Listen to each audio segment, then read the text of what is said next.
Welcome to the history. Welcome to the culture. Welcome to community that dreams and achieve. Living in change for better tomorrow. Welcome to the Eunice Malath Show. Welcome to another edition of the Eunice Malath Show. I'm your host, Eunice Malath. On today's program, we have a member of the Mondi community, Miss Beatres Mondi herself. Welcome to the show. Thank you. Thanks for having me. Now, you're with the Mondi community here in North America. Tell us about the McCauley organization that you're a part of. Okay, the McCauley, which stands for Mondi Community Association in the United States, it's a nonprofit organization that was formed in 2004. It was registered as a public charity organization in 2005, but it hasn't attained its 501c till June of 2008. So the organization itself consists of like 3 different divisions, which the general office, and then we have the women and then the youth. So. Oh, okay, very good, very good. Now, with the Mondi community here, is there a large population of them in the North America area? Yes, there's pretty much a large population of Mondi youth, and also just Mondi community in the United States, and also Canada as well, because we have the Canada joining us. Now, which states are they primarily located in? Most of them, I would say Texas, Fargo, capital city of Mondi. State. Yeah. Fargo, Texas, and Minnesota have the very large number of Mondi people. Now, your focus within the organization is specifically with the youth branch. Yes. Now, tell us about the youth branch. The youth, I am the acting vice president for the organization. So the youth branch, we pretty much formed the office in 2011. Of course, the office was there since the organization was formed. It's just the youth hasn't been active pretty much as far as getting involved with the general office and things like that. So when the office was formed in 2011 New York conference, so we've decided as a youth it's time for us to get together and, you know, just do things for us and making sure that we are the next generation to lead. So by being able to watch the elders do how they lead the community as well, we can have our own inputs as far as, you know, it could be better because it's just having a different perspective of leadership. So we've decided to, you know, just lead as a youth, but still we do go back to get some leadership advice if needed. So now that is a really interesting point that you've stated. It is common that you see within the South Sudanese community when we go to meetings, often the elders, they talk and talk, and it's like reiterating the same information over and over again. And the youth tend to be very discouraged because their voices are not heard. And it's interesting to hear from you that, you know, the leadership within the Mondi community, you guys are learning something from them. So it's not just the elders trying to guide, but you guys are also having input within the organization itself. Yes, we did learn that we do have a voice. It's not always attending conference and just hear they talk and talk, and some of the things do not apply to us because we do have certain point of views when it comes to certain aspects, because some of us are pretty much almost westernized, but we do not forget our culture.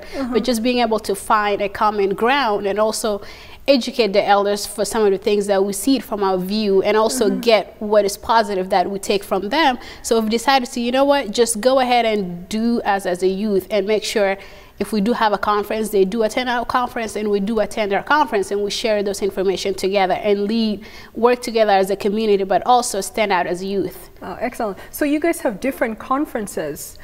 It's not all joined in together. The general conference, which it's pretty much consists of all those subdivision, but also as a youth, we decided to take our leadership further by doing those youth conferences, things that do apply to us. So things that we can relate to, things, topic that we can talk about. You know, you can't talk about certain topics with the elders. You know how African people are. Like, what are some of the topics that you cannot talk about when the elders are around? Top elders, I've always wanted them to pretty much talk about the for example, it's very hard for elders to talk about sex, but then also they expect you to, you know, not just pretend like you're learning everything in your own way. So not just that, also topic as far as things that we do face, being in this, you know, coming to this country, the cultural shock, things that we do go through with that they don't know how it feels. You know, pretty much it goes through going to school, things that, you know, the stress and things like that. I'm not saying our elders do not go to school, but there's some things that it affect us differently than the way how it affect them. Yeah. Now, you guys recently had a conference, right, for the youth. The second annual youth conference and stuff. Where was it held, and what was the objective of the event itself? The conference, the first conference that was held in Nebraska, the second conference is pretty much it's a way of taking our next step, because the first one was pretty much to gather our community, to find our voice, to gather ourselves as far as like, hey, we are the youth. Now let's get together. What are we trying to do? What are we trying to do as far as helping people back home? What are our objectives? What are our goals? And giving back to our community. So this conference was pretty much more of like forming that great team of leadership, of forming that strong office, you know. So we had an election. It's a dream team. I am so excited. Wow, very nice. So excited. It's just being able to have all those people who are educated in that field, things that they've done. So it's one of the opportunities here that our parents, the greatest advice our parents, all African parents give to us, go to school. Yeah. So by being able to just... are you in school right now, or have you graduated? I've graduated. So I'm in the process of applying for grad school. Oh, what did you get your underdegree degree in? In psychology. Oh, excellent. Yes. Excellent. So I'm looking forward to clinical social work. That's the field that I wanted to go to. Yes.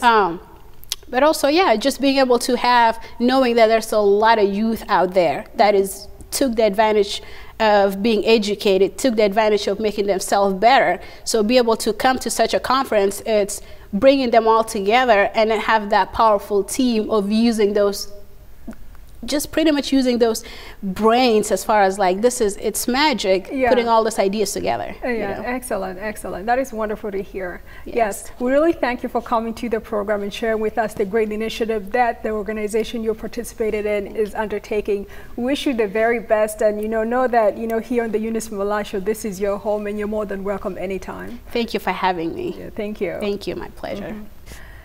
On our next segment, we're going to go ahead and feature the Jump Fest that is held annually here in Nebraska, and it's held by the Lincoln Sports Parachute Club. It's an event whereby they take amateurs, people who are interested in jumping from atop planes and stuff, and basically with a trainer, they propel you downwards. So you go up the sky on a plane, and then you parachute down. It's really a scary event, but it's also a lot of fun. So they encouraged me to get on it, but I was too scared. But I told them next year in July I'll be there and I'll jump out of a plane. So here's the event, the Jump Fest.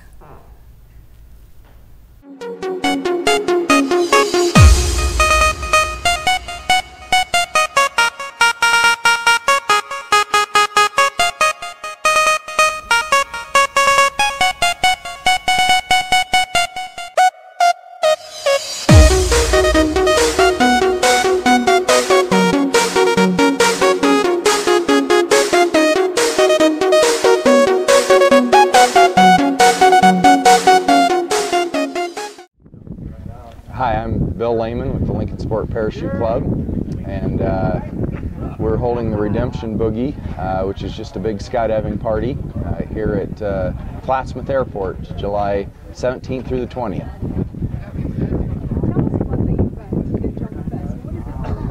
Okay, well, a boogie, as we call it in skydiving, it's just another term for a skydiving party. Our club has held one annually for many years, not always on this weekend, but in the last 10 years we've chosen this weekend, third weekend of July.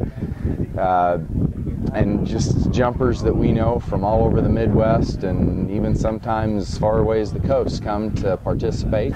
Well, our club, the Lincoln Sport Parachute Club, we operate all year round out of Weeping Water, Nebraska, and we own 2 small planes, Cessna 182s, and they'll take 4 jumpers to 10,000 feet.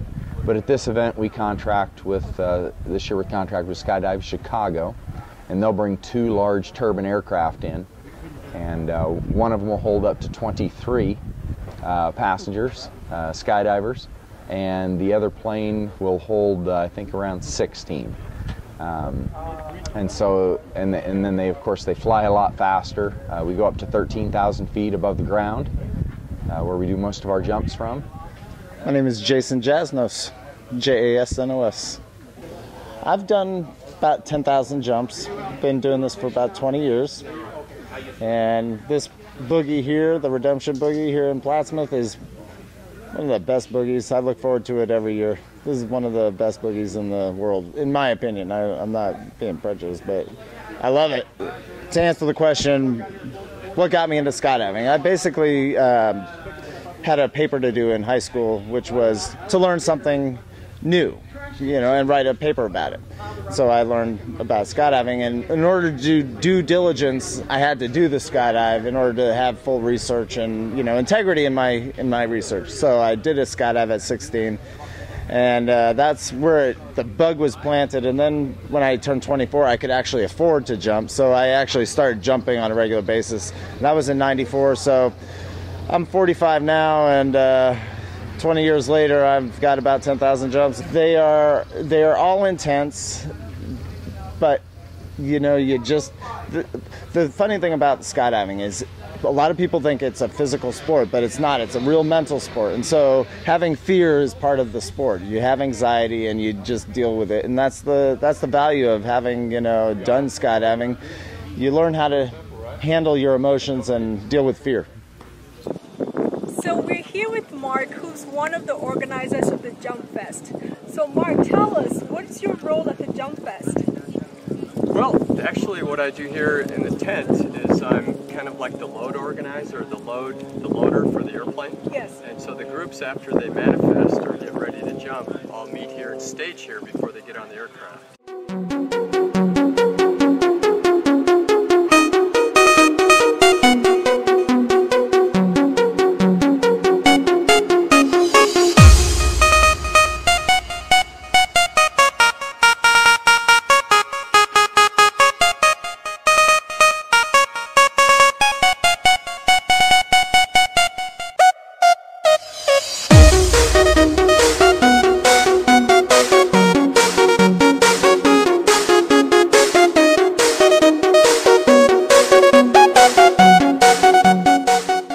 Hi, I'm McCauley.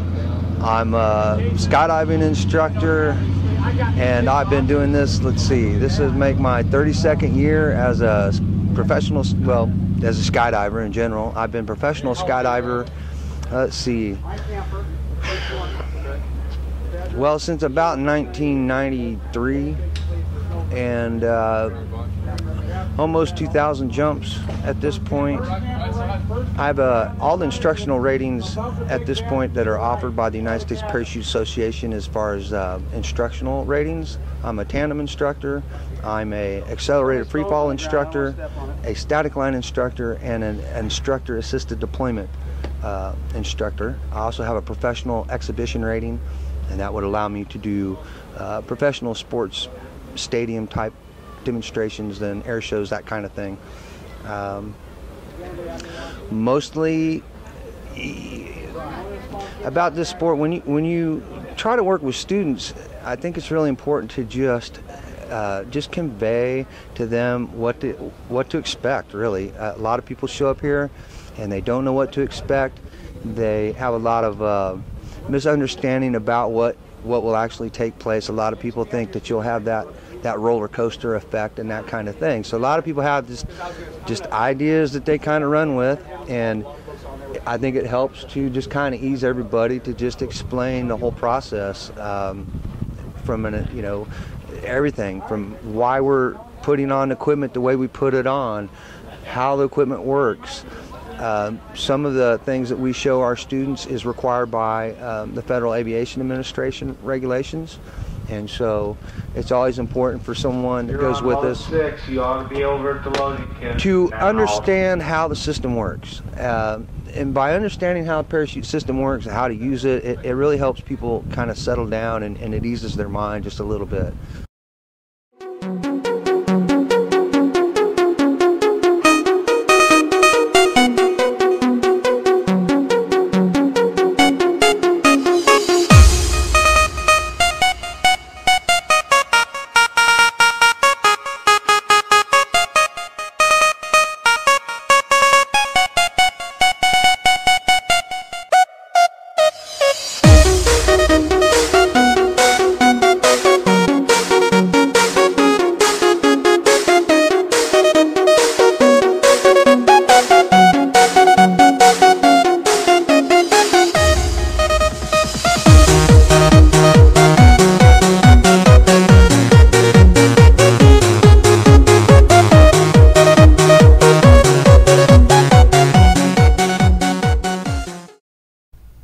To end the night, we're going to go ahead and listen to some music by the reggae group Rhythm Collective. Here they are.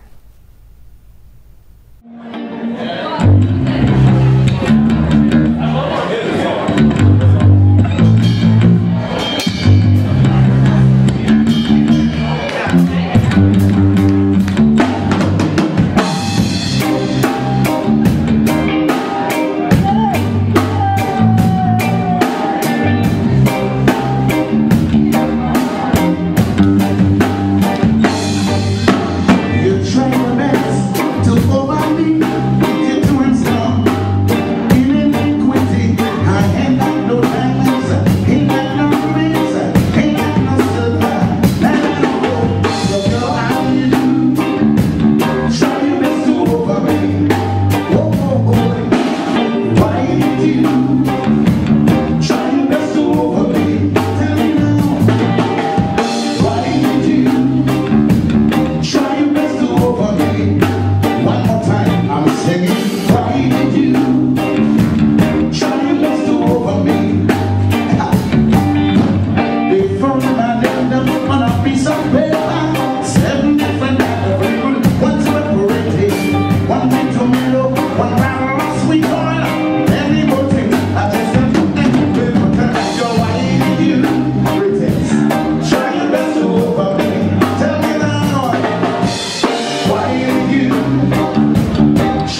What I like about reggae is it's great. It's soothing for the soul. It's lyrical music. It's music that speaks the truth about life in general. It's about who you are, and it brings out who you are.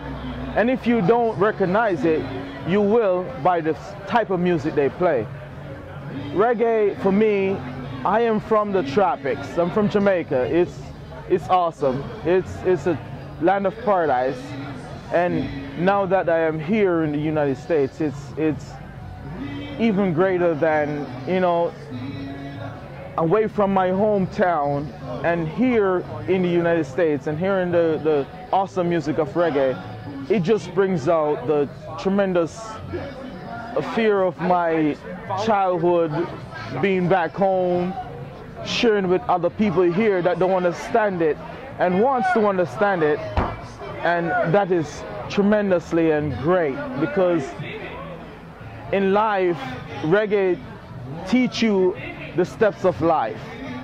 You understand life through reggae. And any music, if you listen to good music. And that's how I feel about the music here in general.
Thank you for tuning in to another episode of the Eunice Malath Show. We hope that you'll tune in next week, same time, same place, to watch another new program.